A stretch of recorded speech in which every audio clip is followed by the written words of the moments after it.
செவிவழி கதை கேட்க வந்திருக்கும் அன்பு நேயர்களுக்கு இனிய வணக்கங்கள். எழிலன்பு ஆடியோ நாவல்ஸ் சேனலுக்கு உங்களை அன்புடன் வரவேற்கும் நான் உங்கள் ஆர்ஜே பிரியா மோகன். கதை கேட்போம், காதுகளுக்கு இனிமை சேர்ப்போம்.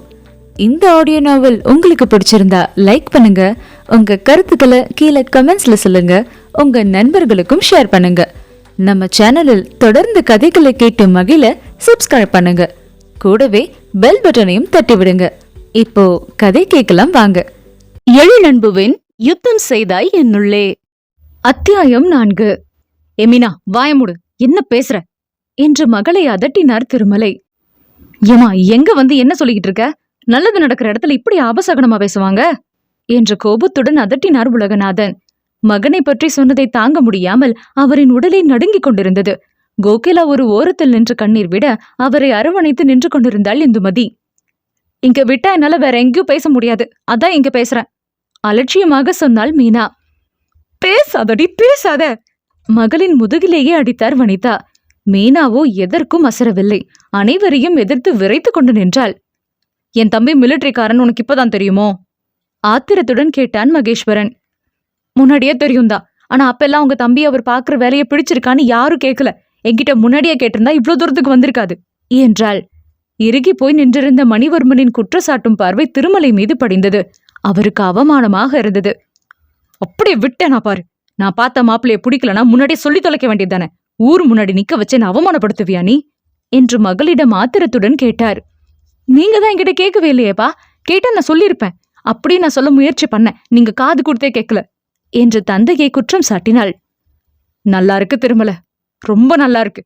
உன் பொண்ணுகிட்ட சம்மதம் கேட்காம எங்களை இங்க கொண்டு வந்து நிறுத்தி கூட்டத்துக்கு முன்ன செருப்ப சாணில முக்கி அடிச்ச மாதிரி நல்ல மரியாதை கொடுத்துட்ட என்று உலகநாதன் கோபத்தில் கொந்தளித்தார். என்னை மன்னிச்சிடுங்க உலகநாதன், இவனை இப்படி ஒரு இக்கட்ல நிறுத்துவான்னு நான் எதிர்பார்க்கவே இல்லை. திருமலை மன்னிப்பு கேட்க, மன்னிப்பு கேட்டா நாங்க பட்ட அவமானம் இல்லைன்னு ஆயிடுமா? உலகநாதனின் ஆத்திரம் சிறிதும் அடங்கவில்லை. ஏப்பா இருங்கப்பா, அது ஏதோ சின்ன பொண்ணு புரியாம பேசுது, பெரியவங்க எடுத்து சொன்னா புரிஞ்சுக்க போகுதே ஊர் பெரியவர் ஒருவர் சொல்ல, ஆமாப்பா நாங்கெல்லாம் எதுக்கு இருக்கோம், நாங்க பேசுறோம். மீனாவின் உறவு பெரியவர்களும் முன் வந்தனர்.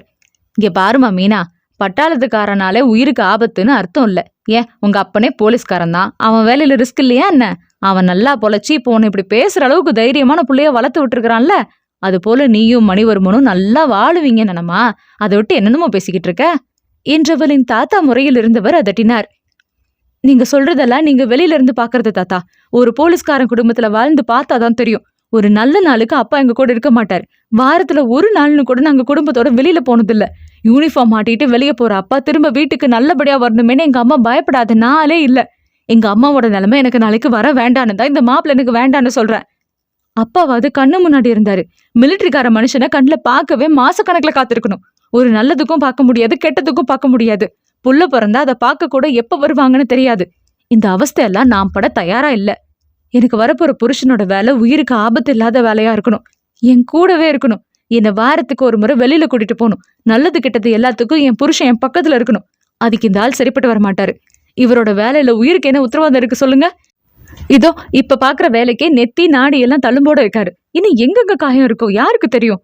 போன வருஷம் நம்ம ஊர் ரத்னாமா பொண்ணுக்கு மிலிட்டரிக்காரனை கல்யாணம் பண்ணி வச்சாங்க. ஆனா கல்யாணம் முடிஞ்சு போனவன் போன மாதம் திரும்பி வந்தான், அதுவும் ஒரே மாசத்துல. இப்ப அந்த பொண்ணு பச்சை குழந்தைய கையில வச்சுக்கிட்டு புருஷன் இல்லாம நிக்கிறா. நாளைக்கு எனக்கும் அதே நிலைமை வரணுமா? அப்படி என்ன தேவை நான் இந்த ஆலையை கட்டிக்கணும்னு என்று மீண்டும் மணிவர்மனை சுட்டி காட்டி அவள் கேட்க, ஏய் அப்படி கையை உடைச்சிருவேன். அவளை அடிக்கப் போவது போல பாய்ந்தான் மகேஸ்வரன். அவனை ஒற்றை கையால் தடுத்து நிறுத்திய மணிவர்மன் மறுப்பாக தலையை அசைத்து அண்ணனை அடக்கி அவன் தோளில் கை போட்டு அப்படியே வாசல் பக்கம் நகர்ந்தான்.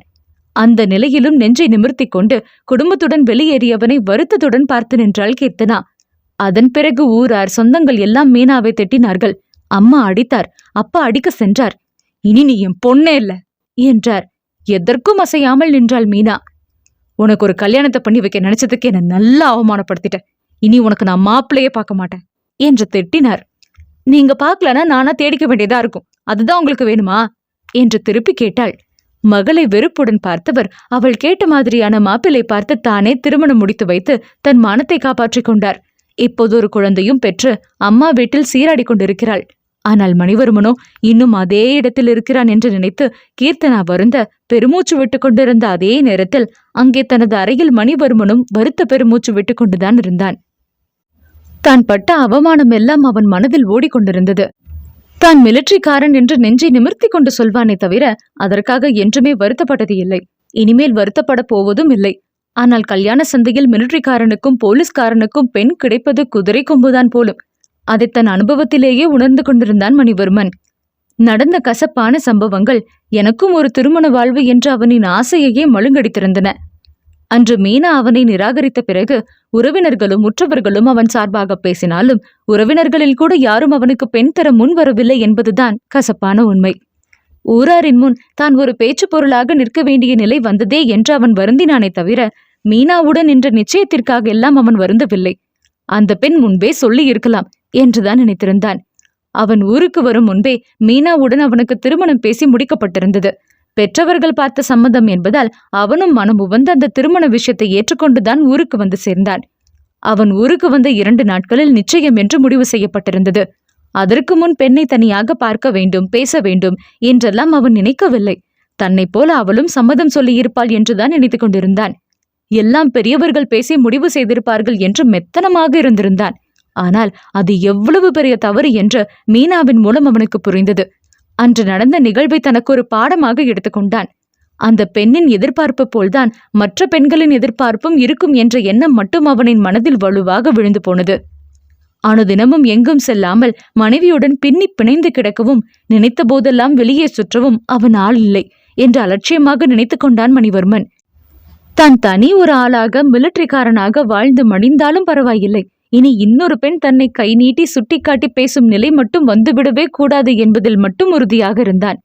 எதிர்பார்ப்புகளும் எண்ணங்களும் நேரத்திற்கு தகுந்த மாதிரி, மனிதனுக்கு தகுந்த மாதிரி அவரவருக்கு தோன்றுவதுதான். ஆனால் அது அப்படியே நடக்கும் என்றெல்லாம் யாராலும் உறுதியாக கூற முடியாது. அவன் வாழ்வில் இனி நிகழப்போகும் மாற்றத்தை பற்றி அறியாமல் தனக்குள்ளேயே அவன் ஏதேதோ முடிவு செய்து கொண்டான் மணிவர்மன்.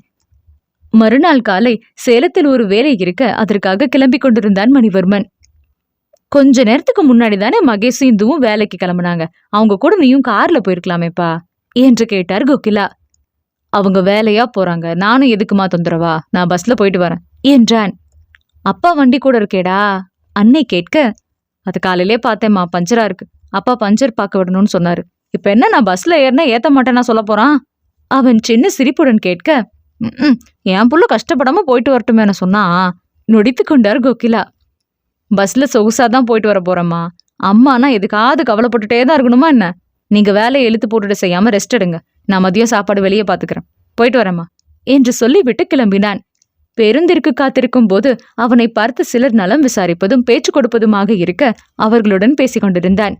அப்போது பேருந்தும் வர அவன் ஏறியதும் பின்னாலேயே ஓடி வந்து ஏறினாள் கீர்த்தனா.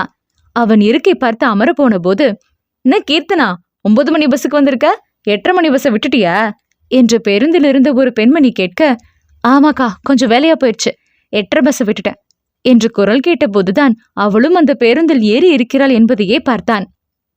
தன்னிச்சையாக அவள் புறம் அவன் திரும்ப அவளோ கண்டு கொள்ளாத பாவனையில் அவனை தாண்டி சென்று ஒரு இருக்கையில் அமர்ந்து கொண்டாள். அவன் முன்னால் பேருந்தில் ஏறிக்கொண்டிருந்த போதே அவனை பார்த்து விட்டிருந்தாள் கீர்த்தனா. நேற்று தான் பேசிய போது கண்டு கொள்ளாமல் சென்றான் தானே என்று வீம்பாக இப்பொழுது தான் கண்டு கொள்ளாதவள் போல இருந்து கொண்டாள். அவனோ அதன் பிறகு அவள் பக்கம் திரும்பவே இல்லை. சேலம் பேருந்து நிலையத்திற்கு முன்பே அவள் இறங்க வேண்டியதாக இருக்க இருக்கையை விட்டு எழுந்தவள் அவனை தாண்டித்தான் செல்ல வேண்டியதாக இருந்தது. அவன் அமர்ந்திருந்த இருக்கையை தாண்டி சென்றவள் ஏதோ நினைத்து கொண்டவள் போல மீண்டும் அவன் பக்கம் வந்தாள். அவன் ஜன்னல் பக்கம் திரும்பி இருக்க, ஹலோ மிலிட்ரி என்று குரல் கொடுத்தாள். அவன் வெடுக்கென்று திரும்பி பார்க்க, நேத்து மறந்து போய் உங்களை மாம்ஸ்ன்னு சொல்லிட்டேன், அதை வாபஸ் வாங்கிக்கிறேன். நீங்க ஒன்னும் என் மாம்ஸ் இல்ல, இனி நான் உங்களை அப்படி கூப்பிடவும் மாட்டேன், நான் கூப்பிட்டதையே மறந்துடுங்க, வரட்டா? கையை ஆட்டி விட்டு துள்ளலுடன் நடந்து பேருந்திலிருந்து இறங்கி சென்றாள் கீர்த்தனா. ஆமா, நீ மாம்சன்னு கூப்பிடதான் நான் இங்க காத்து கிடக்கனாக்கோ. அலட்சியத்துடன் உதட்டை சுளித்து கொண்டான். தான் அவளின் அந்த அழைப்பிற்காக காத்து கிடக்கும் நிலை வரும் என்று அறியாமல் போனான் அவன். மாலை வரை அவனுக்கு சேலத்தில் வேலை இருந்தது.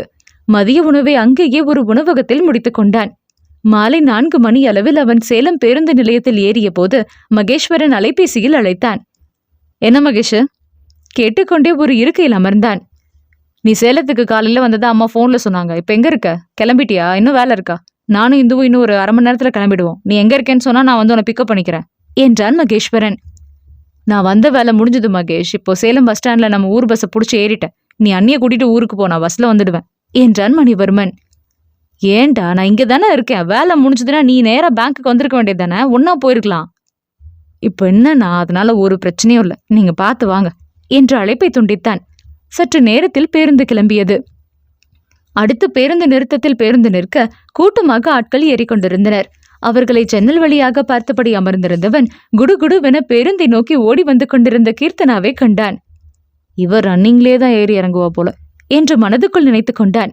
ஓடி வந்தவளோ பேருந்தில் ஏறுவதற்கு முதல் படியில் காலை வைத்தபோது பின்னால் இருந்து யாரோ இழுப்பது போல இருக்க தடுமாறினாள். அதற்குள் அங்கு நிகழ்ந்து கொண்டிருந்த நிகழ்வை கண்ட மணிவர்மன் ஏய் கத்திக்கொண்டே பேருந்திலிருந்து பதறி ஓடினான். கீர்த்தனா பேருந்தில் ஏறும் நொடியை பயன்படுத்தி அவள் கைப்பையை பின்னால் இருந்து ஒரு திருடன் பிடித்து இழுத்திருக்க அதை கண்டுவிட்டுத்தான் மணிவர்மன் இறங்கி ஓடினான்.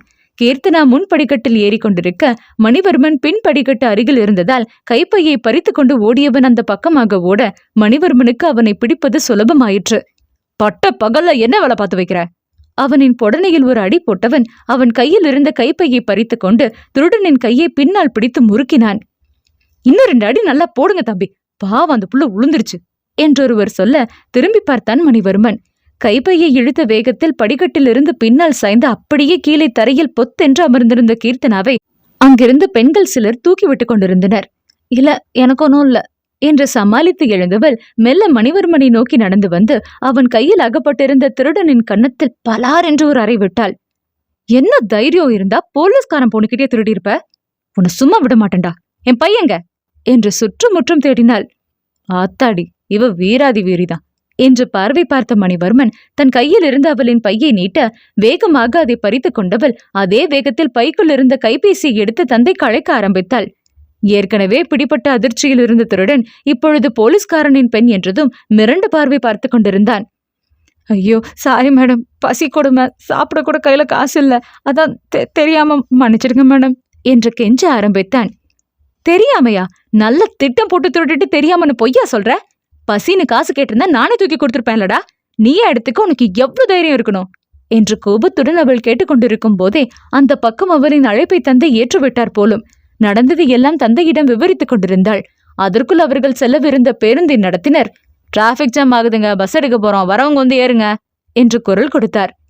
எங்க உங்க பஸ்ல இருந்து தானே இங்க விழுந்திருக்கேன், எங்க அப்பா வந்துட்டு இருக்காரு, அவர் ஒரு போலீஸ், அவர் வர வரைக்கும் பஸ் எடுக்க கூடாது என்று சட்டம் பேசினாள் கீர்த்தனா.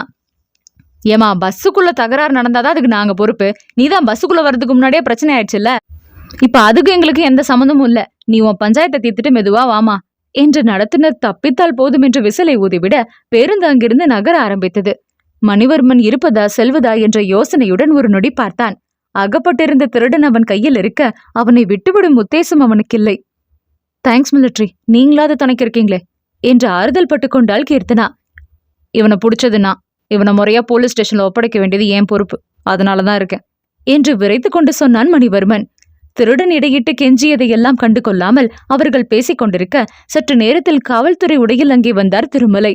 மணிவர்மனை அங்கே கண்டதும் சங்கடமாக அவர் விரைத்து நிற்க அதுவரை தைரியமாக நின்றிருந்த கீர்த்தனா உடைந்து, அப்பா, இவன் பஸ்ல இருந்து என்ன கீழே தள்ளி விட்டுட்டான்பா, இங்கெல்லாம் அடிபட்டுருச்சு என்று முழங்கையை காட்டினாள். அப்போதுதான் மணிவர்மனே பார்த்தான். ஒரு உள்ளங்கையிலும் இன்னொரு முழங்கையிலும் நன்றாக சிராய்த்திருந்தது. இவ்வளவு நேரம் அடிப்பட்டதை சிறிதும் வெளியே காட்டிக் கொள்ளாமல் நின்ற அவளின் தைரியத்தை உள்ளுக்குள் மெச்சிக்கொண்டான். மகள் காயத்தை பார்த்ததும் விரைந்து வந்து திருடனை அடித்த திருமலை மணிவர்மனை பார்த்து நன்றி சொன்னார். நடந்ததை சுருக்கமாக அவருக்கு விவரித்தவன், நானும் போலீஸ் ஸ்டேஷன் வரணுமா என்று கேட்டான். இல்ல, நான் பாத்துக்கிறேன். அவர் முடித்துவிட அதற்கு மேல் அங்கே தனக்கு வேலை இல்லை என்பதை உணர்ந்து விலகி சென்றான் மணிவர்மன்.